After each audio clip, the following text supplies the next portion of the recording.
وزیر اعظم صاحب یہ فرمائیے گا کہ ملک کی جو صورتحال ہے اس وقت، بالکل آپ نے درست فرمایا، ایک پینے کی کیفیت ہے، ایک بحران ہے جس سے میرے خیال میں عام آدمی بہت سفر کر رہا ہے۔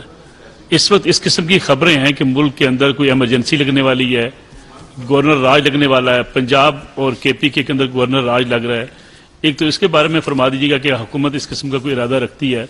دوسرا، آپ نے کہا کہ الزامات کی ایک لمبی فہرست آپ نے گنوائی جو آپ کے خلاف، آپ کے خاندان یا آپ کی جماعت کے خلاف لگتی رہی۔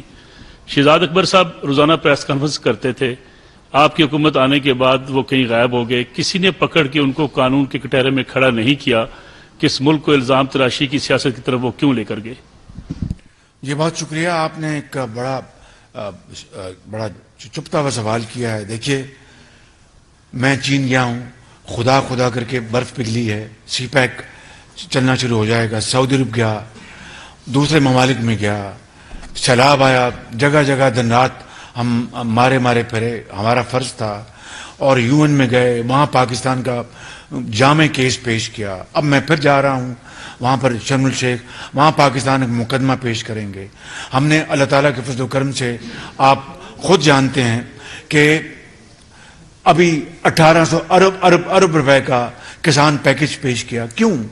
کہ 6 مہینے کے اندر فصلیں اچھی ہو گئی تو ہمارے اربوں ڈالر جو ہم اس کو ضائع کر رہے ہیں گندم امپورٹ کرنے میں اور دوسری اشیاء کو، وہ بچ جائیں گے۔ دن رات محنت ہو رہی ہے۔ اس شخص کو توفیق نہیں ہوئی کہ یہ سیلابوں میں جائے۔ یہ ہر چیز کو، اس لیے میں کہتا ہوں یہ پتھر دل انسان ہے۔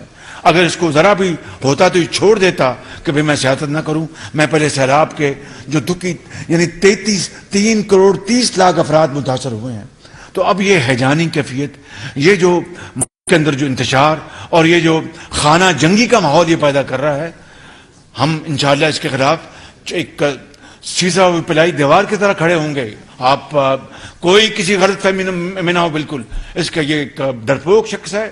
انشاءاللہ اللہ نے چاہا تو مجھ جیسا ناتواں انسان بھی پاکستان کے وجود کو بچانے کے لیے پورا رول ادا کرے گا۔